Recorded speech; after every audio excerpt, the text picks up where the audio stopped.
बिहार के मजलिस इत्तेहादुल मुस्लिमीन के सदर वो रुकन असम्बली बरादरान मोहतरम जनाब अख्तर ईमान साहब,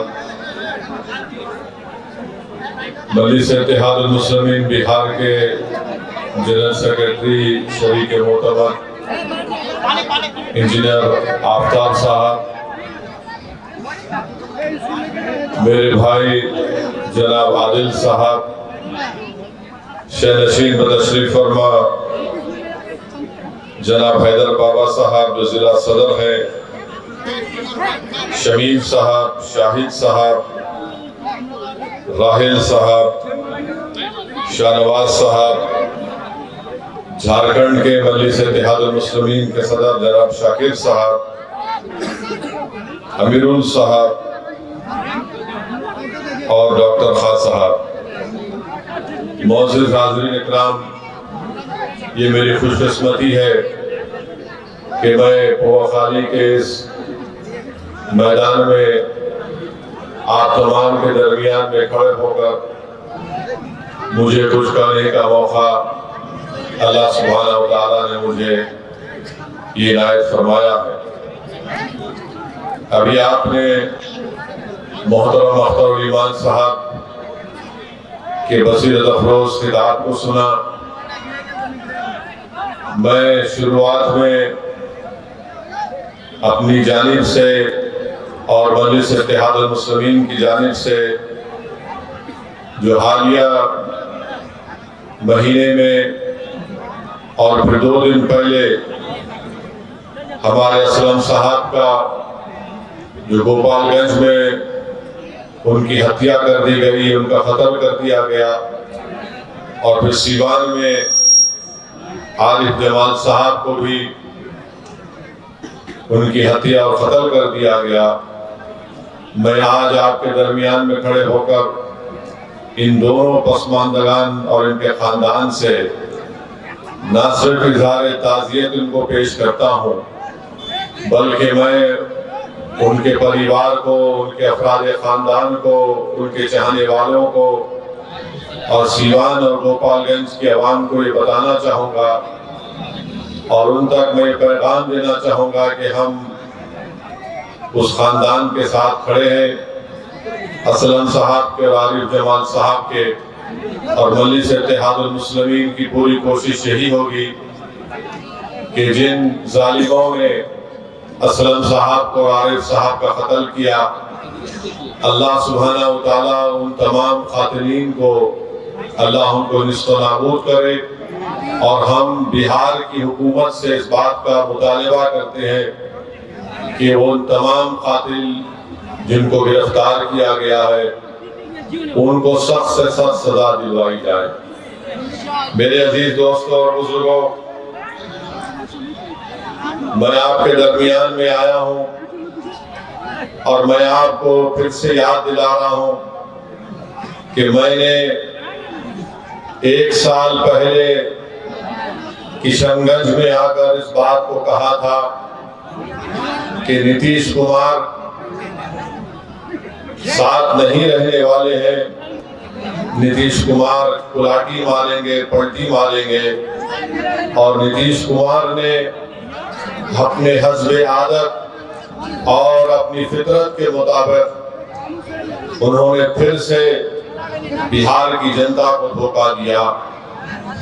जब विधानसभा के चुनाव चल रहे थे, मैं आपको याद दिलाना चाहूंगा, मैंने कई मर्तबा आपके दरमियान में खड़े होकर कहा कि इन पर भरोसा मत करिए, अपने वोट को जाय होने मत दीजिए। मगर मजलिस के मुखालिफिन हम पर इल्जाम लगाते गए कि असदुद्दीन अवैसी बी टीम है, असदुद्दीन अवैसी वोट काटने के लिए आया है। मगर मेरे अजीज दोस्तों और बुजुर्गों, मेरी इज्जतदार माँ और बहनों, मेरे गयूर नौजवानों, बताओ, जब मैं आपसे कह रहा था क्या वो बात आज सच नहीं निकली? जिसको आपने भरोसा कर उसको वोट दिया, उसने एक मर्तबा नहीं कई मर्तबा आप लोगों को ठगा है। आपने सेकुलरिज्म के नाम पर आपने बीजेपी को रोकने के नाम पर, मोदी को रोकने के नाम पर आपने वोट किया। मगर बताइए आज आप क्या देख रहे हैं? इल्जाम अख्तरुल ईमान पर लगता है कि अख्तरुल ईमान और असदुद्दीन अवैसी और आफ्ताब इंजीनियर बिहार में वोट तोड़ने के लिए आए हैं। मैं उनसे पूछना चाह रहा हूं, बताओ आज जिम्मेदार कौन है? आज जिन्होंने आपका वोट लिया और आपको धोखा नहीं दिया बल्कि आपके पीठ में खंजर घोंपा, आज जो सबके सब खामोश बैठे हैं, इसका जिम्मेदार ना सिर्फ नीतीश कुमार है बल्कि इसका जिम्मेदार तेजस्वी यादव भी है, इसका जिम्मेदार भारत के वजीर आजम नरेंद्र मोदी है। ये तमाम के तमाम तीनों पलटू मास्टर है, बोलते एक है और सत्ता के लिए कुछ भी कर जाते हैं। अगर हम चुनाव लड़ते हैं तो हम पर इल्जाम लगा दिया जाता है, मगर आज बिहार में बीजेपी अगर सत्ता में है तो इसका जिम्मेदार ना सिर्फ नीतीश कुमार है बल्कि इसका जिम्मेदार तेजस्वी यादव भी है कि आपने आज बिहार की जनता पर बीजेपी को मुसल्लत करके रख दिया। आपकी नादानियों और गलतियों की वजह से आज बिहार में आरएसएस मजबूत हो रही है। हम चुनाव लड़ते हैं तो हम पर उंगलियां उठाई जाती हैं, इल्जामात लगाए जाते हैं, मगर बताओ आज बिहार में अगर बीजेपी की सरकार बनती है तो इसका जिम्मेदार क्या अख्तरुल ईमान असदुद्दीन अवैसी है। हमारे 4 विधायक को इन्होंने तोड़ लिया। आपने मजलिस के उम्मीदवार को आपने अपने वोट और दुआओं से कामयाब किया। मजलिस के 4 विधायक को तोड़ा, ये बोलकर तोड़ा कि हम बीजेपी को रोकेंगे। बताओ तुमने क्या बीजेपी को रोका? तुम सिर्फ अपनी अना की तस्कीन के लिए तुमने मजलिस के 4 विधायक को तोड़ा। तुम नफरत करते हो कि सीमांचल की सरजमीन से एक गरीब और मजलूमों की एक सियासी लीडरशिप जो बढ़ रही थी, तो तुम ये नहीं चाहते थे कि सीमांचल की जनता से इंसाफ हो। तुम ये जानते थे कि मजलिस ने यहाँ पर सीमांचल की आवाम में एक सियासी इंकलाब को बर्पा कर दिया। तुम ये नहीं बर्दाश्त कर सकते थे कि सीमांचल की जनता से इंसाफ होगा, उनको उनका हक मिलेगा। तो झूठ बोलकर हमारे 4 विधायक को नीतीश कुमार ने और तेजस्वी ने तोड़ा। अब बताओ वो 4 विधायक की क्या अहमियत है वहां पर? ना तो वो मुंह खोल सकते हैं, ना तो वो बगैर इजाजत के बैठ सकते हैं, ना तो वो बगैर कुछ सोचे समझे, इनके पास कुछ है ही नहीं। मगर मजलिस ने जो सीमांचल की सरजमीन पर जो एक सियासी इंकलाब को बर्पा किया, तो ये बात ना मोदी को पसंद आई, ये बात ना तेजस्वी को पसंद आई, ना ये बात नीतीश कुमार को पसंद आई। वो हरगिज नहीं चाहते कि सीमांचल से आपकी एक सियासी क़ियादत उभरे। वो हरगिज ये नहीं चाहेंगे कि बिहार में आपकी सियासी क़ियादत उभरे। बिहार में ये पैगाम दे दिया गया, बिहार में, भाई साहब रुकिए, बिहार में सिर्फ यही चाहते हैं कि यादवों का नेता हो, कोई गुनाह नहीं है। बिहार में कुर्मी कुशवाहा का नेता हो, कोई गुनाह नहीं है। बिहार में भूमिहार का नेता हो, कोई गुनाह नहीं है। बिहार में अपर कास्ट का नेता हो, कोई गुनाह नहीं है। गुनाह उस वक्त हो जाता है जब गरीब और मजलूम मुसलमान खड़ा हो जाता है। तो चाहे मोदी हो, तेजस्वी हो, नीतीश कुमार हो, वो इस बात पर मुत्तफिक है कि सीमांचल से इंसाफ नहीं करेंगे और कभी भी आपकी सियासी लीडरशिप को भरने दिया जाएगा। इसीलिए धोखा देकर, आपकी पीठ में खंजर मारकर, आपके वोटों से मुंतखब शुदा, आपकी दुआओं से मुंतखब शुदा 4 विधायक को उन्होंने खरीद लिया। अब बताइए कौन जिम्मेदार है अगर आज बिहार में बीजेपी की सरकार है? तेजस्वी से पूछेंगे तो तेजस्वी बोलेंगे चाचा हमको छोड़कर चले गए। नीतीश कुमार से पूछेंगे तो अल्फाज चाप चाप कर बोलेंगे हम मर भी गए तो नहीं जाएंगे, अब कह रहे हैं कि हम यहीं रहेंगे। यानी नीतीश कुमार, अगर गिरगुट और नीतीश कुमार को सामने रखा जाए तो गिरगुट कहेगा कि मुझे इससे शर्म आती है।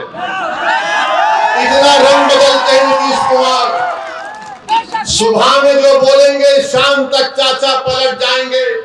अरे जब तुम सत्ता में तेजस्वी चाचा के साथ आ गए तो बड़ा हाथ पकड़ कर चल रहे थे, गले मिल मिल कर बोल रहे थे कि हम ये कर देंगे। बताओ फिर क्या हुआ? क्या सीमांचल की जनता से इंसाफ हुआ? क्या सीमांचल में यहाँ पर आप ही के इस विधानसभा में यहाँ पर 2 अनुमंडल की जरूरत थी? क्या एक अनुमंडल खुला? 10वीं जमात के इम्तिहानात चल रहे, हमारे बच्चों को तकलीफ होती है, यहाँ की जनता को तकलीफ होती है, मगर सिर्फ खेल सत्ता का है और सिर्फ कोशिश यही होगी कि कहीं से भी किधर से भी सीमांचल की जनता से इंसाफ ना हो। मैं पहले भी आपसे कहा और आज फिर कह रहा हूं मेरे भाई, जब तक अल्लाह असदुद्दीन ओवैसी को जिंदा रखेगा मैं सीमांचल की लड़ाई लड़ता था, लड़ रहा हूं और इंशाअल्लाह ताला लड़ता रहूंगा।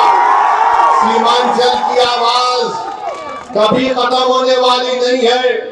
अगर तेजस्वी और नीतीश ये समझते हैं कि हमारे 4 विधायकों को तोड़कर तुमने सीमांचल की आवाज को खत्म करके रख दिया, मैं बताना चाह रहा हूं नरेंद्र मोदी को, नीतीश कुमार को, तेजस्वी को, सीमांचल की आवाज कभी खत्म होने वाली नहीं है। तुम तीनों इस बात को सुन लो, जब 2024 के लोकसभा के इलेक्शन होंगे तो इंशाअल्लाह ताला भारत की सबसे बड़ी पंचायत लोकसभा में सीमांचल की जनता अपने इंसाफ के लिए, अपने मान और सम्मान के लिए, अपनी गीरत के लिए सीमांचल की जनता इंशाअल्लाह ताला अख्तर ईमान को यहां से अपना एमपी बनाकर लोकसभा में भेजाएगी और अख्तर ईमान सीमांचल जिंदाबाद का नारा लगाएगा, लोकसभा में सीमांचल के इंसाफ की बात करेगा। अरे बताओ तुम कब तक धोखा दोगे सीमांचल की आवाम को? तुमने क्या किया? बोलते हैं कि हमने विकास किया। बताओ, वो उर्दू टीचर का मसला 2012 से चल रहा है, तुमने कौन सा विकास किया हमको बताओ। तुमने क्या उर्दू टीचर को भर्ती किया? नहीं किया आपने। मेरे भाई आज आप देखते हैं कि देश में, मुल्क में किस तरह का माहौल है, फिरका परस्ती अपने रूज पर है। नरेंद्र मोदी ने भारत की राजनीति से मुस्लिम अक़लियत को बिल्कुल ही दूर करके रख दिया। आपकी आवाज कहां है बताओ? आपकी आवाज कहां पे आपको नजर आती है? ये आपने जिसको अपना एमपी बनाकर कामयाब किया, क्या आपने कभी इसकी जबान से सुना भारत की पार्लियामेंट में सीमांचल की आवाम से इंसाफ होगा? क्या तुमने कभी सुना कि इसने कभी पार्लियामेंट में उठकर एक लफ्ज कहा बाबरी मस्जिद का? अरे जो मुझ पर इल्जाम लगाते, मैं तुमको चैलेंज कर रहा हूं, तुम कल प्रेस कॉन्फ्रेंस करके बाबरी मस्जिद का नाम ले लो। तुम कल प्रेस कॉन्फ्रेंस करके कह दो कि 6 दिसंबर 1992 को भारत के संविधान की धज्जियां उड़ाई गई थी। नहीं बोलेंगे। क्यों नहीं बोलेंगे? बोलेंगे हम कैसे बोलेंगे? अगर हम बोलेंगे तो हमको इनका वोट नहीं मिलेगा, उनका वोट नहीं मिलेगा। अरे बताओ, जब चुनाव आ जाते हैं तो हमारे गली कूचों में, हमारे गांव में, हमारे घर पर आकर हमसे कहते हैं कि सेकुलरिज्म को जिंदा रखने के लिए आप हमको वोट दो। मैं आपसे पूछना चाह रहा हूं मेरे अजीज दोस्तों, मेरी इज्जतदार माँ और बहनों, बताओ अगर नीतीश कुमार का नाम असदुद्दीन ओवैसी होता तो तुम क्या करते? नीतीश कुमार की जगह असदुद्दीन ओवैसी ये काम करता तो इस तमाम के तमाम खड़े हो जाते। ये तमाम के तमाम ये कहते कि अगर ये मर जाए तो कब्रिस्तान में इसको जगह मत दो, मगर उसका नाम नीतीश कुमार है तो तुम अपनी जबानें बंद कर बैठते हो। मैं चुनाव लड़ता हूं, तेजस्वी मिलकर हुकूमत बनाते हैं, और फिर बीजेपी को बिहार में मुसल्लत करते हैं क्योंकि उनका नाम तेजस्वी है, तुम उसको कुछ नहीं बोलोगे। अरे मेरे भाई, यही तो हम आपको बताना चाहते हैं, यही इनकी नाइंसाफी है, यही इनका आपसे कोई मोहब्बत नहीं, ये नफरत करते हैं आपसे। इसीलिए हम आपसे अदबन गुजारिश करने आए हैं कि आप इस बार आने वाले लोकसभा के चुनाव में अपने वोट का सही इस्तेमाल करिए, अपनी लीडरशिप को बनाइए। बीजेपी के पास 306 एमपी है, एक भी मुस्लिम अकलियत का एमपी नहीं है। राजद के का कोई एमपी नहीं है। कांग्रेस में है कितने, एक ही है उनके खाली 50। मगर बताओ फिर आपकी आवाज कौन उठाएगा? कौन आपके हक के लिए लड़ेगा? कौन तुम्हारी मस्जिदों की हिफाजत की आवाज उठाएगा? कौन तुम्हारी शरीयत की मदाखलत के अगर होगी तो उसके खिलाफ खड़ा हो जाएगा? कौन अगर किसी बिल्किस बानो को अगर नाइंसाफी होगी तो कौन उसकी आवाज उठाएगा? कौन सीमांचल की लड़ाई लड़ेगा? याद रखो, सीमांचल की ये लड़ाई अख्तरुल ईमान से हटकर कोई नहीं लड़ सकता। मैं जिम्मेदारी के साथ आपसे कह रहा हूं, अगर आप मुत्तहिदा तौर पर अपने वोट का इस्तेमाल करेंगे तो इंशाअल्लाह ताला यकीनन किशनगंज से मजलिस इत्तेहादुल मुस्लिमीन का उम्मीदवार आपके दुआ और वोटों से यहां से मेंबर ऑफ पार्लियामेंट बनकर इंशाअल्लाह ताला जाएगा। बीजेपी अब खुलकर कह रही है, देश के प्रधानमंत्री तो अब तो बड़े पुजारी भी बन चुके हैं, वो माशाअल्लाह से हर चीज वो कर लेते हैं। माने कहां कहां आप देखते हैं, अब वो कह रहे हैं कि 370 सीट पर जीतेंगे। मेरे भाई, क्या ये नाम निहाद सेकुलर पार्टियां रोक पाएंगी बीजेपी को? क्या ये रोक पाए 2014 में? मैं जब सवाल करता हूं 2014 में हमने कितने पार्लियामेंट की सीट लड़े? 2 लड़े। 2019 में हम 3 लड़े। भारत की पार्लियामेंट में 540 लोकसभा की सीटें हैं, मगर हर एक की जबान पर क्या होता? ओवैसी है, ओवैसी खड़ा हो गया। इनको मेरे इलेक्शन लड़ने से ज्यादा इस बात का इनको डर है कि ये आज खड़ा हो रहा है तो कल ये हजारों लाखों को हमारे खिलाफ खड़ा कर देगा। इसीलिए इनको डर होता है। ये नहीं चाहते कि कोई इनके सामने खड़ा हो, वो सब के सब यही चाहते हैं कि तुम सिर्फ दरी बिछाओ, तुम इनके घर में जाओ तो अपनी चप्पल और जूता उतार कर सर को झुकाकर नीचे बैठ जाओ। मैं तुमसे कह रहा हूं मेरे भाई, भारत का संविधान सबको बराबरी का हक दिया है। हम ना किसी के सामने झुकेंगे, ना किसी से भीख मांगेंगे। संविधान ने जो कहा है कि बराबरी मिलनी चाहिए, इंसाफ होना चाहिए, यही लड़ाई मजलिस इत्तेहादुल मुस्लिमीन लड़ रही है। तो ना ये बात मोदी को पसंद आती है, ना ये बात तेजस्वी यादव को पसंद आती है। और नीतीश कुमार तो माशाल्लाह मैं सुनता हूं, नहीं मालूम अख्तर भाई सही बोलेंगे, अभी अब शाम के 5 बज रहे हैं तो नीतीश कुमार बोलते नहीं सुबह के 5 बज रहे हैं। नहीं मालूम, ऐसा कुछ सुनने में आया, नहीं मालूम, ऐसा कुछ सुनने में आता है। सच क्या है झूठ क्या है मुझे नहीं मालूम, मगर मेरे भाई, मेरे बुजुर्गों, मेरी इज्जतदार माँ और बहनों, देश में जो माहौल पैदा किया जा रहा है, इस माहौल को रोकना है आपको। इस माहौल को आप सिर्फ जज्बाती तकारीर और नारों से नहीं रोकेंगे। इस माहौल को अगर आपको रोकना है तो आपको अपनी लीडरशिप को मजबूत करना पड़ेगा।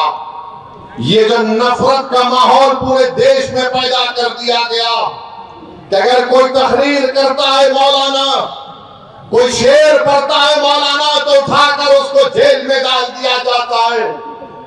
मैं पूछना चाहता हूं गुजरात की सरकार से कि तुमने एक मौलाना को पकड़कर मुंबई से पकड़कर गुजरात लेकर गए, मगर वही गुजरात में कई ऐसे वीडियो हैं जहां पर ये जालिम लोग वीडियो में आकर कहते हैं कि मसदुद्दीन ओवैसी को गोली मार देंगे।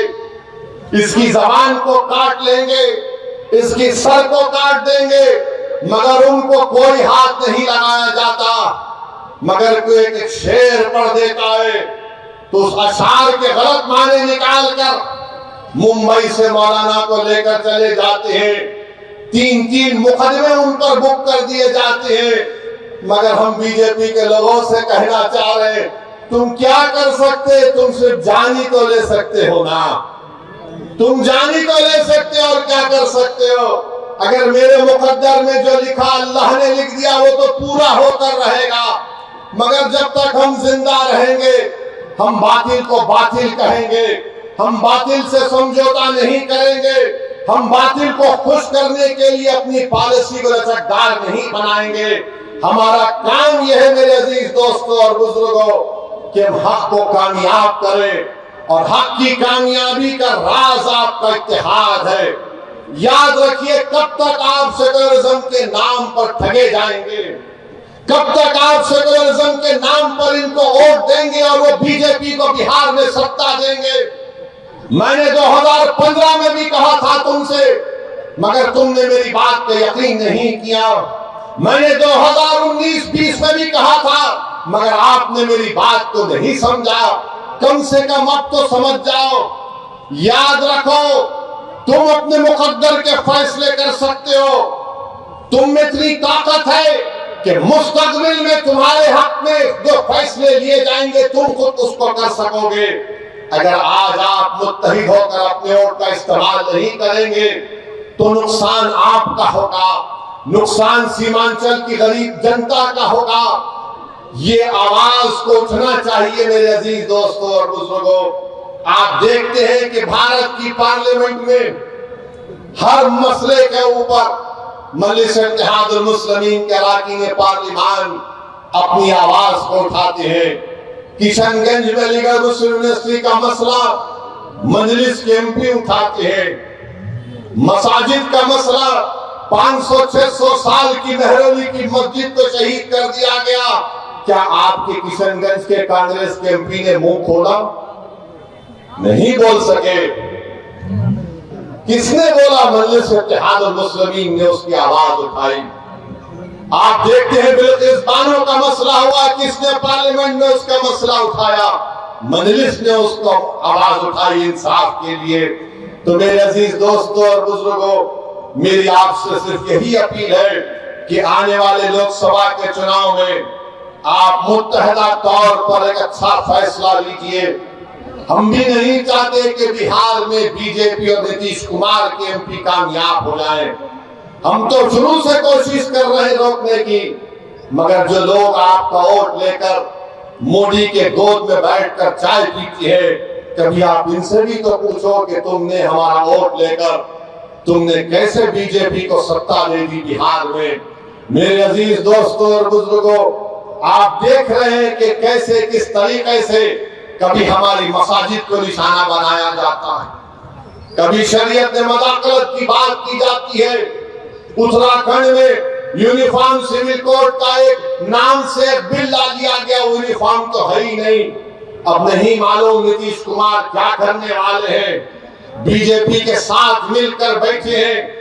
यहाँ पर फसाद हुआ था 1 साल पहले, 100 साला मदरसे को जला दिया गया। मैं तुमसे पुकार पुकार कर कह रहा था, कहां वो सेकुलरिज्म के दावे करने वाले, कहां है तेजस्वी यादव? जो 100 साल के मदरसे को जला दिया गया, कोई आवाज नहीं उठी।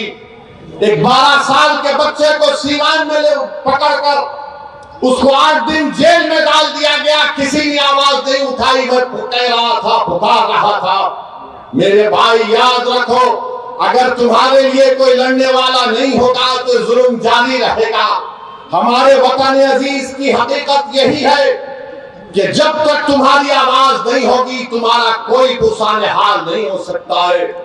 जब तक तुम्हारा नेता नहीं होगा कोई तुम्हारा काम नहीं कर सकेगा। आप बताइए, इतनी बड़ी तादाद में सर्वे हो गया, का सेंसस हुआ, जो अख्तर भाई ने मुझे यहाँ पर बताया कि इतना बड़ा सर्वे यहाँ पर हुआ सुरजापुरी बिरादरी का। अख्तर भाई ने बताया कि सुरजापुरी बिरादरी 24 लाख है और उनको नौकरी मिलनी चाहिए 38,000 के करीब और उनको नौकरी मिली सिर्फ 15,350। क्या सुरजापुरी भाइयों ने कि फिर फैसला कर लेंगे कि तुम इनको वोट दोगे? सोचो आपको मैं बुरा लगता हूं ना इनकी मेरी बात बुरी लगती है तो ये तो गवर्नमेंट कह रही है, ये मैंने अपने घर से बनाकर नहीं लाया हूं, ये बिहार सरकार का डेटा आदादोशुमार है। हमारे शेरशाहवादी भाई जिनकी आबादी 13 लाख है उनको नौकरी मिलनी चाहिए 20,421 और नौकरी उनको मिली सिर्फ 5,734। मैं हमारे गयूर शेरशाहवादी भाइयों से पूछना चाह रहा हूं तुम किसको अपना जिम्मेदार खड़ा करते हो? मेरे भाई कुलैया भाइयों की आबादी 12 लाख है, उनको नौकरी मिलनी चाहिए 12,904 और नौकरी मिली 6,750। अब कौन क्या करोगे तुम? ये जो दलाल फिरते हैं हमारी कौम के दलाल, अरे दलालों अभी तो अपना मुंह काला करके घर में बैठ जाओ। बरसों से धोखा दिया गया है, बरसों से धोखा दिया गया। ये मैं नहीं कह रहा हूं, बिहार सरकार कह रही है।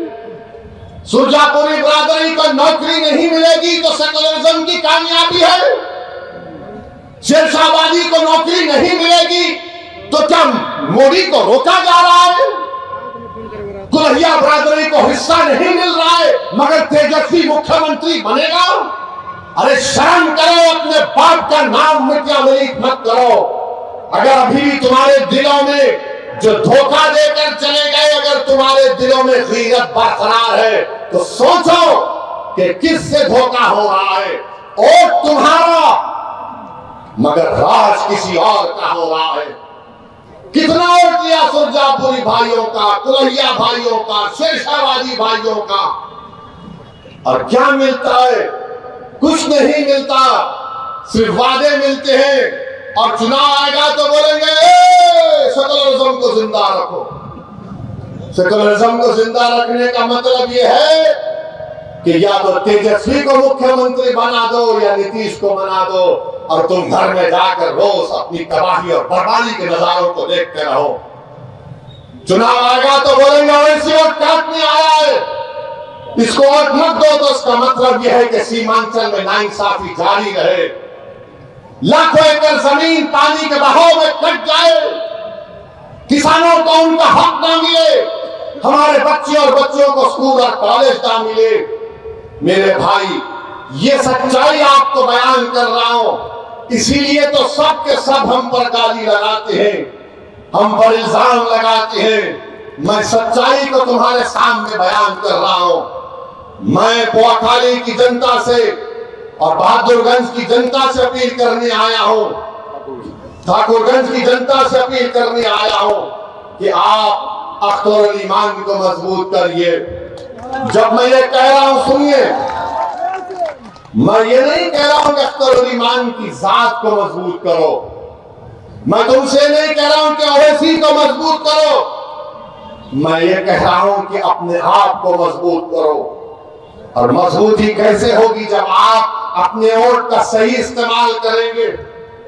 आप देख नहीं रहे कि कितने बड़े बड़े नेता कांग्रेस के बीजेपी में चले गए। महाराष्ट्र का मुख्यमंत्री रहा अशोक राव बीजेपी में चला गया। बोलो उसके बारे में, बीटी नहीं बोलते उसको। कितने भाग भाग कर बीजेपी में जा रहे हैं, उनको कोई कुछ नहीं बोलेगा। मगर जब ओवैसी आकर सीमांचल जिंदाबाद, सीमांचल इंसाफ की बात करता है तो इनके पेट में दर्द शुरू हो जाता है। जब अख्तरुल ईमान बिहार की विधानसभा में गरीब और मजलूमों की आवाज बनकर उनके हक की बात करता है तो उनको पेट में दर्द शुरू हो जाता है। तेजस्वी यादव को जरा सोचना चाहिए था कि जब तुमको मजलिस की जरूरत पड़ी तो अख्तरुल ईमान को बुलाया और बोला कि अख्तर भाई हमारा साथ दे दो। तेजस्वी तुमने जो 4 गुलाब जामुन समझकर हमारे विधायक को खा लिया वो हजम कर गए तुम उनको। क्या किया तुमने उन चारों का? कहां मुंह दिखाने के काबिल नहीं रहे वो लोग? आज अख्तर अली खान से कह रहे, अरे हमने पहले दिन से कहा था कि हम बीजेपी से कभी समझौता नहीं करने वाले, हम कभी समझौता नहीं किए, ना करेंगे कभी इंशाअल्लाह ताला। दो मरतबा नीतीश कुमार को तुमने मुख्यमंत्री बनाया और दो मरतबा नीतीश कुमार ने बिहार की जनता को धोखा दिया और बीजेपी को सत्ता दी। मगर बताओ, इनकी जबानें बंद है, जबानें बंद है, कुछ नहीं कहते। मगर मेरे अजीज दोस्तों और बुजुर्गों, हम आपसे सिर्फ यही अपील करने आए हैं कि आने वाले लोकसभा के चुनाव में नरेंद्र मोदी के 370 का वो दावा कर रहे हैं, उसको रोकने के लिए, सेकुलरिज्म को हकीकी कामयाबी दिलाने के लिए, सीमांचल में इंसाफ की लड़ाई लड़ने के लिए, बिहार के गरीब और मजलूमों के ताकतवर आवाज को पार्लियामेंट में पहुंचाने के लिए, वतन अजीज के गरीब और मजलूम अक़लियतों के आवाज को बिहार से पार्लियामेंट तक भिजाने के लिए हम आपसे ये अपील करने आए हैं, गुजारिश करने आए हैं कि आप अब की बार मजलिस को वोट दीजिए। जो लोग सेकुलरिज्म की बात करते हैं वो सिर्फ तुम्हारा वोट लेना चाहते हैं और उसके बाद वो बीजेपी को इख्तियार देना चाहते हैं। तो हम आपसे अपील कर रहे हैं कि आने वाले लोकसभा के चुनाव में आप मुत्तहिदा तौर पर अपने वोट का इस्तेमाल करते हुए अपनी आवाज को लोकसभा तक भिजाइए ताकि आपके इत्तेहाद। तेजस्वी ने यही कहा था सर कि डेवलपमेंट का। हाँ, ये जो तेजस्वी यादव है यहीं पर कहा था सीमांचल डेवलपमेंट बोर्ड बनाएंगे, कहा था ना, यही कहा था। हमारी बात का यकीन कर लो, सीमांचल डेवलपमेंट बोर्ड कहां गया? खत्म कर गए तुम उसको भी। जब वोट लेना होता है तो सब खड़े होकर झूठी बातें करते हैं। और क्या कहा था तेजस्वी ने कि हैदराबाद से ओवैसी आया, इसको बिरयानी खिलाकर भिजा दो। अरे तेजस्वी, तुमको कभी खाने की जरूरत पड़ गई तो हम अपने घर से भिजाने को तैयार हैं। बताओ, मगर तुमने सीमांचल की जनता का खाना छीन लिया, तुमने सीमांचल के गरीबों से इंसाफ नहीं किया। तुम तो डिप्टी चीफ मिनिस्टर बन गए, चाचा को मुख्यमंत्री बना दिए और खूब तुमने गुलाब जामुन खाए, खूब मलाई खाई, मगर सीमांचल की जनता परेशान है। तो इसलिए हम आपसे अपील कर रहे हैं कि आप आने वाले चुनाव में मुत्तहिदा तौर पर मजलिस का साथ दीजिए। हम पिछले बार भी एक ही सीट पर लड़े थे, दूसरी सीट पर नहीं लड़े, तो कई सीटों पर बीजेपी जीत गई। मगर अब की बार इंशाअल्लाह ताला किशनगंज भी लड़ेंगे और भी कई पार्लियामेंट की सीट पर इंशाअल्लाह ताला हम सोच और विचार कर रहे हैं, क्योंकि हम जान चुके हैं कि तुम बीजेपी को नहीं रोक सकते। मोदी को अगर कोई रोक सकता है तो इंसाफ पसंद लोग रोक सकते हैं। ये मिलावटी ये लोग नहीं रोक पाएंगे। ये कभी भी किसी भी कीमत पर आपका सौदा कर जाएंगे। तो हम आपसे अपील कर रहे हैं कि अपने मुत्तहिद रहिए, मजलिस को मजबूत रखिए, क्योंकि मगरिब का वक्त भी होने जा रहा है। हम आपसे इजाजत चाहते हैं और फिर से आपसे कह रहे हैं कि यकीन जान लीजिए कि जब तक अल्लाह सदुद्दीन ओवैसी को जिंदा रखेगा हम सीमांचल की इंसाफ की लड़ाई लड़ते रहेंगे। तो हमारे साथ नारा लगाइए, सीमांचल जिंदाबाद, सीमांचल जिंदाबाद, जिंदाबाद जिंदाबाद, सीमांचल जिंदाबाद। अस्सलाम वालेकुम।